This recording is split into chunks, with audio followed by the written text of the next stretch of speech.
जय श्री हरि। बैसाख मास की अमावस्या एक ऐसी तिथि है जिसे स्वयं देवता भी अत्यंत पवित्र मानते हैं। कहा जाता है कि इस दिन किया गया स्नान, दान और तर्पण सीधे पितृलोक तक पहुंचता है। लेकिन अगर कोई अपने पितरों का कर्तव्य भूल जाए तो क्या होता है? क्या भक्ति के मार्ग पर चलने वाला व्यक्ति भी गलती कर सकता है? आज की यह कथा इन्हीं सवालों का उत्तर देती है। एक प्राचीन नगर में एक विद्वान ब्राह्मण रहते थे। उनका नाम था धर्मवड़। नाम के अनुसार वे धर्म में अत्यंत निष्ठावान थे। वेद पुराणों के ज्ञाता, शास्त्रों के विद्वान और भगवान विष्णु के परम भक्त। उनका जीवन साधारण था, लेकिन उनके विचार अत्यंत ऊंचे थे। वे प्रतिदिन प्रातः उठकर स्नान करते, भगवान की पूजा करते और फिर अपने शिष्यों को धर्म का मार्ग देते। समाज में उनका बहुत सम्मान था। लोग दूर दूर से उनके पास अपने प्रश्न लेकर आते और धर्मवड़ उन्हें बड़ी सहजता से समाधान देते। लेकिन कभी कभी जीवन में एक छोटा सा विचार पूरी दिशा बदल देता है।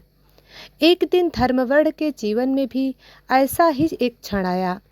उस दिन नगर में एक महान संत का आगमन हुआ। उनके दर्शन के लिए दूर दूर से लोग आए। धर्मवड़ भी वहां पहुंचे। संत का तेज अत्यंत अद्भुत था। उनकी वाणी में ऐसा प्रभाव था कि हर कोई मंत्रमुग्ध हो जाता था। संत ने प्रवचन शुरू किया। हे मनुष्यों, यह कलयुग है। यहाँ तप, यज्ञ और कठिन साधनाएं सबके बस की बात नहीं है, लेकिन एक उपाय ऐसा है जो सबसे सरल और सबसे प्रभावशाली है। सभी लोग ध्यान से सुनने लगे। संत ने कहा, भगवान विष्णु का नाम स्मरण कलयुग का सबसे बड़ा पुण्य है। जो व्यक्ति सच्चे मन से भगवान का नाम लेता है, उसे सारे पापों से मुक्ति मिल जाती है। यह सुनकर धर्मवड़ के मन में गहरा प्रभाव पड़ा। वे सोचने लगे, जब भगवान का नाम ही सबसे बड़ा साधन है, तो फिर इस संसार के बंधनों में क्यों रहना। उनके मन में धीरे धीरे वैराग्य उत्पन्न होने लगा। रात भर वे इसी विचार में डूबे रहे। क्या मुझे भी संन्यास ले लेना चाहिए? क्या यही सच्चा मार्ग है? सुबह होते ही उन्होंने एक बड़ा निर्णय ले लिया। उन्होंने अपने परिवार को बुलाया। पत्नी और परिजन उनके सामने खड़े थे। धर्मवड़ ने शांत स्वर में कहा, अब मैं इस संसार को छोड़कर भगवान की भक्ति में अपना जीवन समर्पित करना चाहता हूँ। यह सुनते ही उनकी पत्नी की आंखों से आंसू आ गए। स्वामी, यह आप क्या कर रहे हो? हमारा क्या होगा? लेकिन धर्मवड़ का मन अब स्थिर हो चुका था। उन्होंने कहा, यह संसार नश्वर है, सब कुछ एक दिन समाप्त हो जाएगा।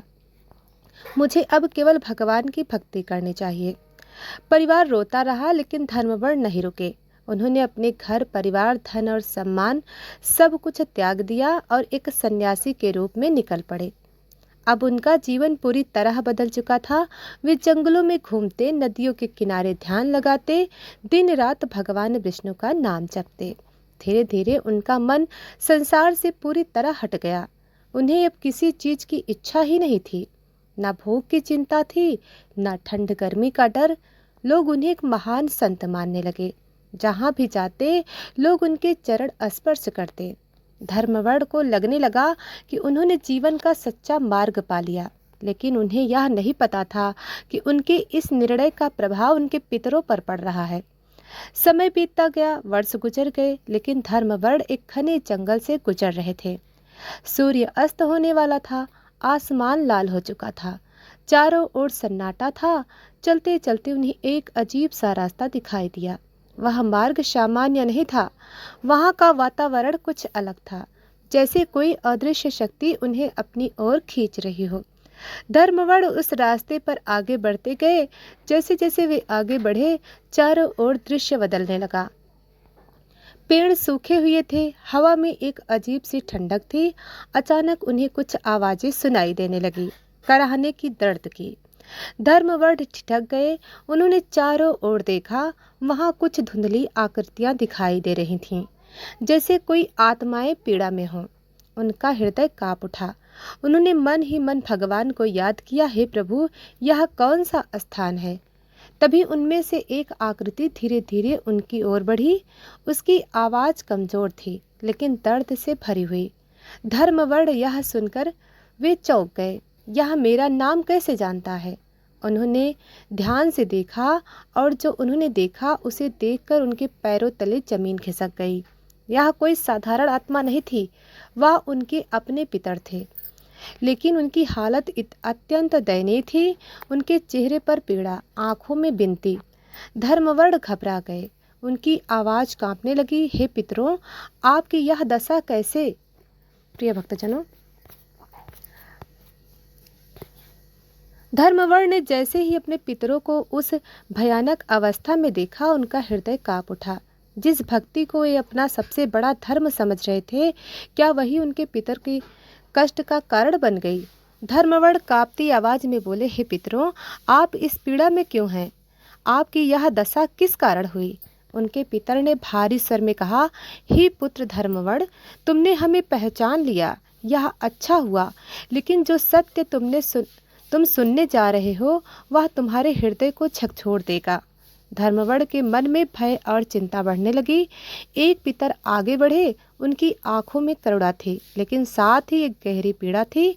उन्होंने कहा, हे पुत्र, जब तुमने संन्यास लिया तब तुमने अपने सभी सांसारिक कर्तव्यों को त्याग दिया।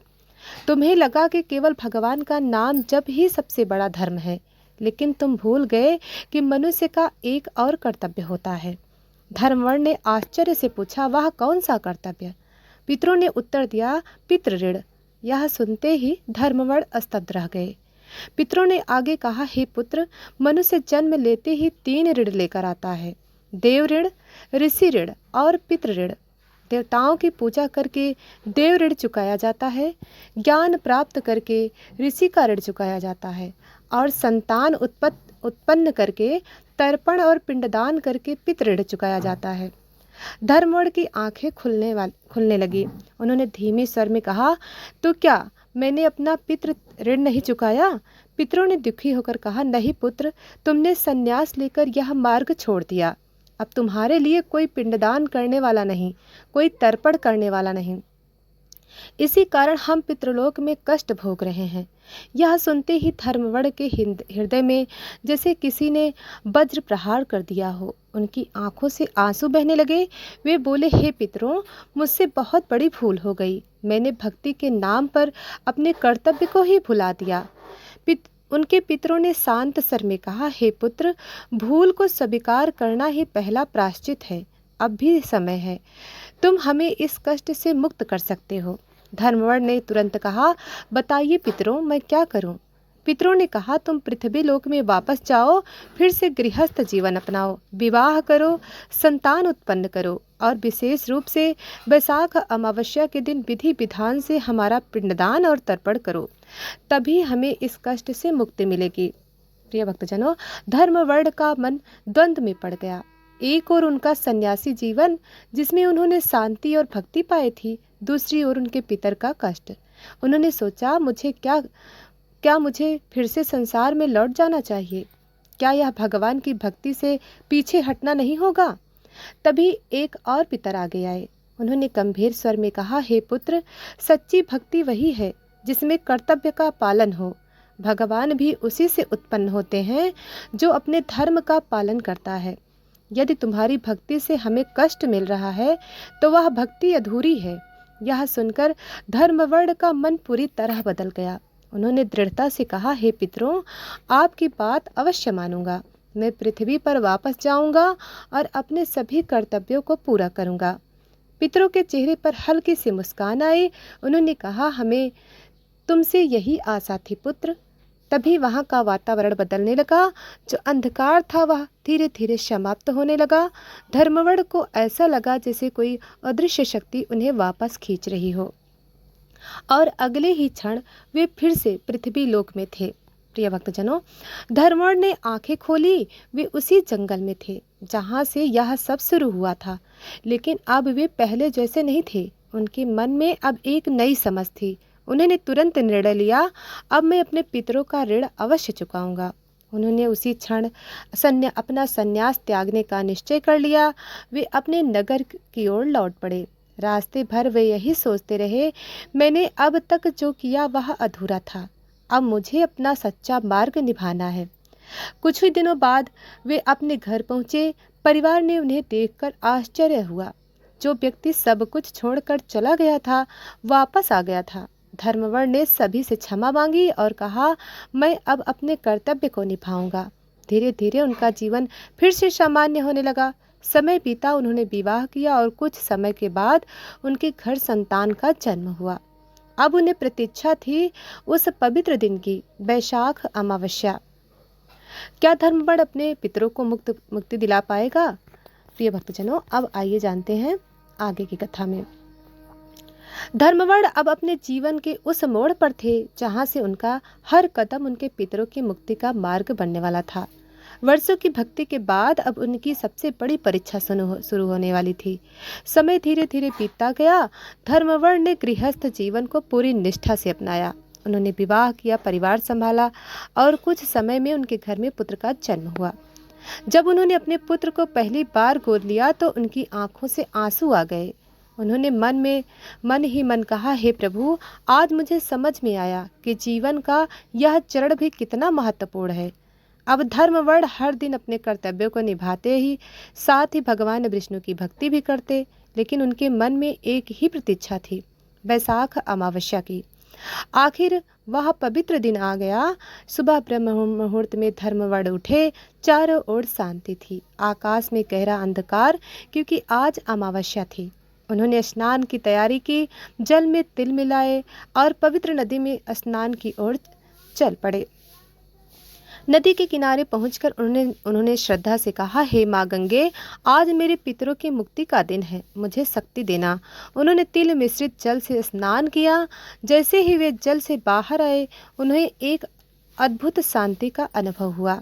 अब उन्होंने सूर्य को अर्घ्य दिया, जल में तिल डालकर दोनों हाथों से अर्पित किया, हे सूर्यदेव, मेरे सभी दोषों को दूर करें।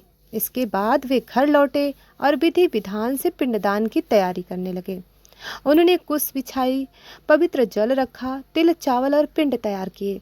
उनका हृदय भावनाओं से भरा हुआ था। उन्होंने आंखें बंद की और अपने पितरों का स्मरण किया। हे मेरे पूर्वजों, जहाँ कहीं भी हैं, आज मैं आपके लिए यह तर्पण कर रहा हूँ, कृपया इसे स्वीकार करें।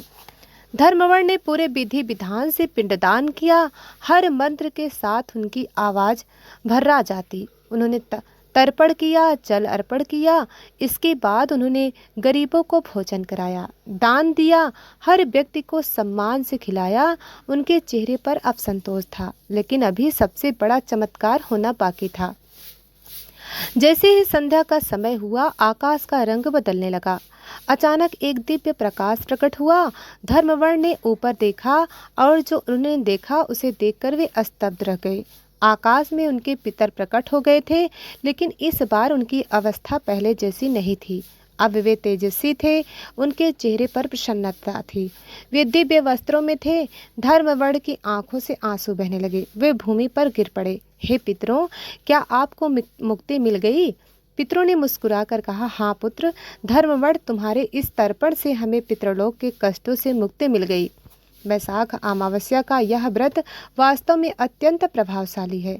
तुमने न केवल अपना कर्तव्य निभाया, बल्कि हमें भी मोक्ष का मार्ग दिया। प्रिय भक्तजनों, तभी आकाश से पुष्पों की वर्षा होने लगी। पूरा वातावरण दिव्य हो गया। धर्मवर ने हाथ जोड़कर कहा, हे पितरों, मुझे क्षमा करें, मैंने अज्ञान में आकर आपको कष्ट दिया। पितरों ने प्रेम से कहा, पुत्र, सच्चा ज्ञान वही है जो समय पर मिल जाए। तुमने अपनी भूल सुधार ली, यही सबसे बड़ा धर्म है। इतना कहकर वे धीरे धीरे प्रकाश में विलीन हो गए। धर्मवर वहीं बैठे रहे, आंखों में आंसू, लेकिन इस बार खुशी के। अब उनका मन पूर्णतः शांत था। उन्हें समझ आ गया था, भक्ति और कर्तव्य दोनों साथ साथ चलते हैं। उस दिन के बाद धर्मवर ने हर वर्ष वैशाख अमावस्या का व्रत करना शुरू कर दिया। उन्होंने पूरे नगर में यह संदेश फैलाया, इस दिन अपने पितरों का तर्पण अवश्य करें। धीरे धीरे पूरा नगर इस व्रत को करने लगा और वहाँ के लोगों के जीवन में सुख शांति आने लगी। अंतिम संदेश। तो भक्तों, यह है वैशाख अमावस्या की महिमा। इस दिन किया गया तर्पण पितरों को तृप्त करता है और जीवन के सभी दोषों को दूर करता है। इसलिए इस पवित्र दिन स्नान, दान और सेवा अवश्य करें और अपने पितरों को याद करें, क्योंकि जहाँ पितरों का आशीर्वाद होता है वहीं सच्ची समृद्धि आती है। प्रिय भक्तजनों, आपने श्रवण किया वैशाख अमावस्या की व्रत कथा। वीडियो पसंद आए तो वीडियो को लाइक करें, चैनल को सब्सक्राइब करें, कमेंट में हमें ज़रूर बताएं आपको यह कथा कैसी लगी। जय श्री हरि, जय श्रीमन नारायण।